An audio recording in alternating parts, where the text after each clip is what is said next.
नमस्कार विद्यार्थी मित्रांनो, आरबीआय असिस्टंटची जाहिरात जी आहे ती आलेली आहे आणि यामध्ये काही विशेष गोष्टी आहेत ज्या खूप जास्त महत्त्वाच्या आहेत. त्यातली सगळ्यात पहिली गोष्ट म्हणजे परीक्षा ही मराठीतून असणार आहे. पोस्टिंग जी आहे ती महाराष्ट्रात असणार आहे आणि महाराष्ट्राला सगळ्यात जास्त जागा असणार आहे. या तीन गोष्टींचा विचार करता ह्यासाठी सध्या मी म्हणेल महाराष्ट्रातल्या आपल्या स्टुडंटसाठी ही सगळ्यात चांगली ऑपॉर्च्युनिटी आहे आणि विशेष म्हणजे याच्यामध्ये लँग्वेज प्रोफिशियन्सी टेस्ट सुद्धा आहे, ज्यामध्ये मराठी तुम्हाला येणं कंपल्सरी आहे. सो विद्यार्थी मित्रांनो, ही जागा आपल्या हक्काची आहे. ही जागा म्हणजे ही संधी आपण दवडायला नाही पाहिजे. कंपल्सरी यासाठी चांगल्या पद्धतीने प्रिपेअर करा आणि नक्की ही वॅकन्सी जी आहे यामध्ये आपण कुठेतरी नोकरी यावर्षी लागली पाहिजे या पद्धतीने तयारी चांगली ठेवा. पगार साधारण 58,000 रुपयांचा पगार असतो. काय असतं की आपल्याला ज्या काही गोष्टी आहेत त्यामध्ये सगळ्यात चांगलं जे म्हणतो आपण, लाईक मला याच्यात काय सगळ्यात जास्त फायदा दिसेल, सगळं काही चाललंय पैशांसाठी आणि म्हणून पैसा पगार जो आहे तो जवळपास 58,000 रुपयांचा आहे. त्यामुळे ही एक चांगली ऑपॉर्च्युनिटी आपल्या सगळ्यांसाठी आहे. चलो, आता यामध्ये मित्रांनो काही गोष्टी ज्या आहेत त्या कशा पद्धतीने आहेत याला एक रोड मॅपच्या फॉर्मॅटमध्ये जे आहे या ठिकाणी सांगतो. काय काय आहे बघा. सगळ्यात पहिल्यांदा जर मी म्हटलं समजा रोड मॅप नेमका काय असला पाहिजे, कशा पद्धतीने याला आपण डील केलं पाहिजे. सगळ्यात पहिल्यांदा 650 वॅकन्सीज आहे. पूर्ण नेशन वाईड जर मी कन्सिडर केलं तर 650 प्लस वॅकन्सीज आहे. Over 38% of all post are concentrated in Mumbai regional office. जर मी म्हटलं ओव्हरऑल सगळ्यापैकी जवळपास 38% जागा या मुंबई ऑफिसला आहेत. त्यानंतर फायनान्शियल रिवॉर्ड्स जवळपास 58,514 रुपये ग्रॉस पे असणार आहे. बेसिक पे, त्याच्यानंतर डिअरनेस अलाउन्स, HRA, त्यानंतर सिटी कॉम्पेन्सेटरी. सिटी म्हणजेच नेमकं काय असतं, मेट्रो सिटी असेल त्या ज्या सिटीमध्ये म्हणजे मुंबईमध्ये तुम्ही राहताय तिथला एक तुम्हाला वेगळ्या पद्धतीचा एक अलाउन्स जो आहे तो त्या ठिकाणी मिळणार आहे. त्यानंतर मी म्हटलं समजा मुंबईचे साधारण 249 पद आहेत, चेन्नईला 53, कानपूर आणि लखनौ 50 आणि अशा पद्धतीचे बाकीचे काही आहेत. हिडन पर्क्स, बँकचं अकोमोडेशन असतं, राहण्याची स्वतंत्र व्यवस्था, क्वार्टर वगैरे असतात, मेडिकल कव्हरेज असतं आणि जे पण लोन असतं त्या लोनवरती इंटरेस्ट रेट जो आहे तो सगळ्यात कमी जवळपास वर्षाला 4% अशा टाईपमध्ये साधारण असतो. एक अंदाजे द पाथ ऑफ सिलेक्शन. मग सिलेक्शन कसं असणार, फेज 1 आणि फेज 2 म्हणजे प्री आणि मेन्स अशा एक्झाम होतात. प्रिलिमिनरी स्क्रीनिंग होणार. पहिल्यांदा तुम्हाला फॉर्म भरायचा आहे, त्याची डेट आहे फेब्रुवारी 16 ते 8 मार्च पर्यंत तुम्ही ऍप्लिकेशन करू शकता. ऍप्लिकेशन्स ऑनलाईन आहेत. फक्त याची लिंक जी आहे फॉर्म भरण्यासाठीची जी लिंक आहे ती सुद्धा तुम्हाला कमेंट बॉक्समध्ये दिली जाईल. त्यानंतर प्री एक्झाम असेल, त्यानंतर मेन एक्झाम साधारण जून 7 जून 2026 ला आणि प्री एक्झाम जी आहे ती 11 एप्रिलला असणार आहे. मित्रांनो, IBPS हे एक बँकिंगशी रिलेटेड सगळ्यात चांगली गोष्ट ही आहे की डेट्स या ऑलरेडी ठरलेल्या असतात. येणं प्रकारेनं ह्या डेट कधी चेंज होत नाही आणि म्हणून ह्या आपल्याला फिक्स डेट आहेत. त्यानंतर लोकल लँग्वेजमध्ये मात्र, आणि हे झाल्यानंतर मेन्स पास झाल्यानंतर लोकल लँग्वेजची असणार आहे. हा सगळ्यात महत्त्वाचा मुद्दा आपल्यासाठी. मराठी कंपल्सरी आहे. आता होतं काय, बऱ्याचदा बाहेरून अप्लाय करणारे जे लोक आहेत त्या लोकांना ह्या ठिकाणी प्रॉब्लेम येतो आणि म्हणून शक्यतो इकडे लोक टाळतात. ठीक आहे, चलो अब चलते आगे.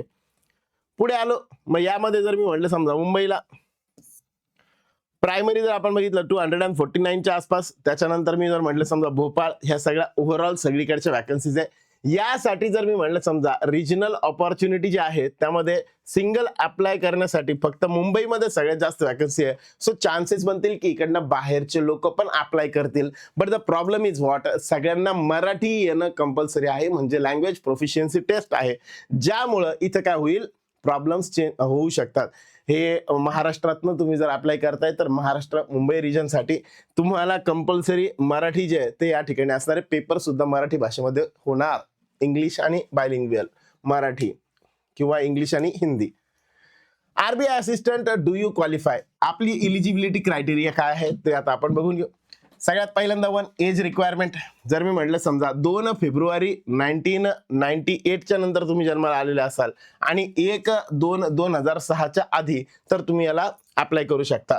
त्यानंतर मी म्हटलं SC ST साठी प्लस 5 इयर्स म्हणजे 5 वर्ष मागे, 98च्या ऐवजी 93 पासून जर तुम्ही जन्माला आलेले असाल तर. OBC असेल तर 3 वर्ष 95 पासून आणि इकडे PWBD साठी साधारण 15 वर्षांचं 10 ते 15 वर्षांचं रिलॅक्सेशन आहे. तुम्ही नेमकं कशा पद्धतीने त्यामध्ये PWBD मध्ये कोणत्या कॅटेगरीमध्ये बसतात, त्यानुसार तुम्हाला 10 ते 15 वर्षांचं रिलॅक्सेशन आहे. त्यानंतर आहे गेट टू. सेकंड असतं बघा आपली इलिजिबिलिटी. टेक्निकल प्रोफिशियंट आहात का? मग टेक्निकल म्हणजे नेमकं काय? तुम्हाला बॅचलर्स डिग्रीला असले पाहिजे 50% मार्क्स. किती पाहिजे? 50% मिनिमम मार्क्स. जर मी म्हणलं समजा पास क्लास असला पाहिजे, SC ST किंवा PWBD साठी असेल तर तुम्ही फक्त पास असणं गरजेचं आहे. ठीक आहे.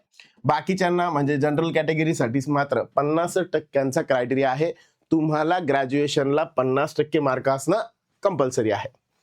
Strict percentage calculation. 49.99 is treated as less than 50. No rounding off is permitted.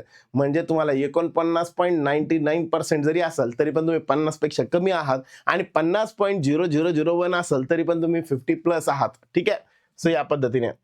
आणि PCची त्याच्यानंतर जनरल जे काही काम करतो आपण त्यासाठी लागणारं मायक्रोसॉफ्ट ऑफिस वगैरे जे आहे ते तुम्हाला थोडंफार माहिती असलं पाहिजे.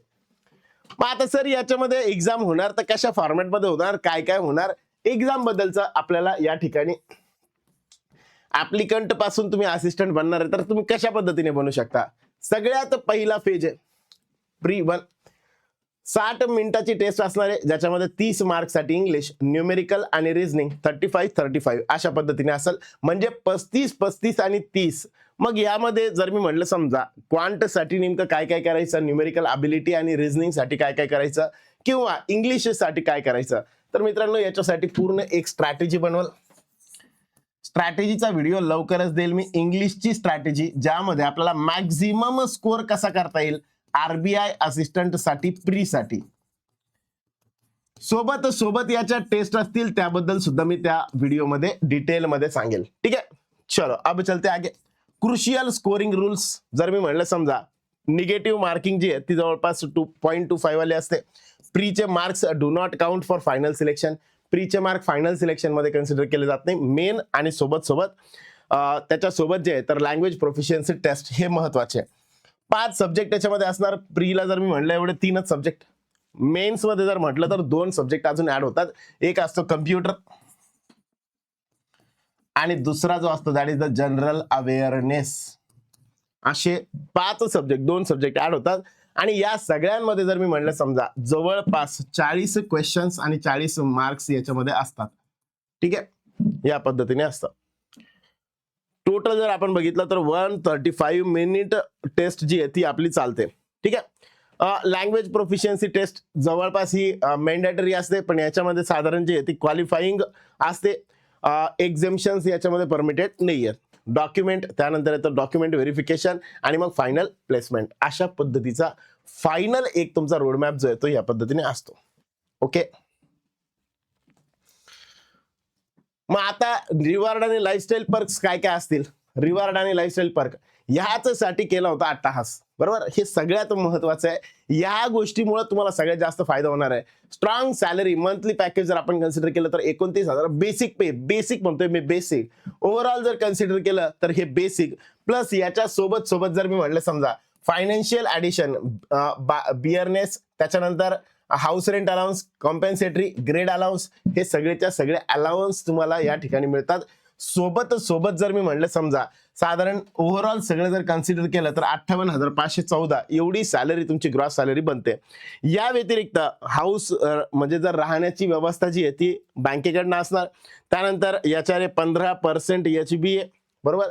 म्हणजे जर तुम्हाला क्वार्टरमध्ये जागा नाही मिळाली तोपर्यंत तुमच्या सॅलरीच्या 15% जवळपास एवढी अमाऊंट तुम्हाला याच्यासाठी भेटते. मेडिकल ग्रँट्स आहेत, प्रोफेशनल ग्रँट्स आहेत. त्यानंतर मी जर म्हणलं समजा फ्युचर सिक्युरिटी आणि रिटायरमेंट. असा ओव्हरऑल तुमच्या लाईफला सेटल करण्यासाठीचा एक चांगला विचार जो आहे तो RBIच्या माध्यमातून होईल. ओके. मी जर म्हणलं समजा आपण जनरली काय करतो सर बरेच दिवस झाले, बरेच वर्ष झाले, रिझल्ट येत नाहीये, काय करावं समजत नाहीये. मित्रांनो टेन्शन घेऊ नका, कामाला लागा, चांगला अभ्यास करा आणि ही नोकरी मिळवा. ऑपॉर्च्युनिटी आलेली आहे. कळतंय? मग सर प्री निघते मेन साठी नेमकं काय करावं? व्हिडिओ आहेत ना, खूप सारे लोक आहेत व्हिडिओ फ्रीमध्ये अवेलेबल करून देतात तुम्हाला. बऱ्याच गोष्टी स्ट्रॅटेजी बऱ्यापैकी तुम्हाला सांगताय त्या फक्त फॉलो करा. त्यातलं कोणतं पण एक कन्सिडर करा आणि त्याला पुढे फायनल फॉलो करा.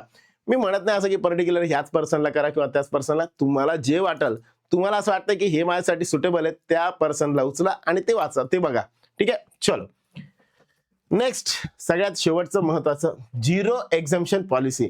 यामध्ये एलपीटी मध्ये कोणालाच एक्झम्पशन भेटणार नाहीये, ती सगळ्यांसाठी मेंडेटरी आहे. Pre exam, mains exam, merit जे डिसाइड होणार तुमचं मेन एक्झामवर होणार आहे. सोबत तुम्हाला ही जी एलपीटी आहे ती पास करावी लागणार आहे.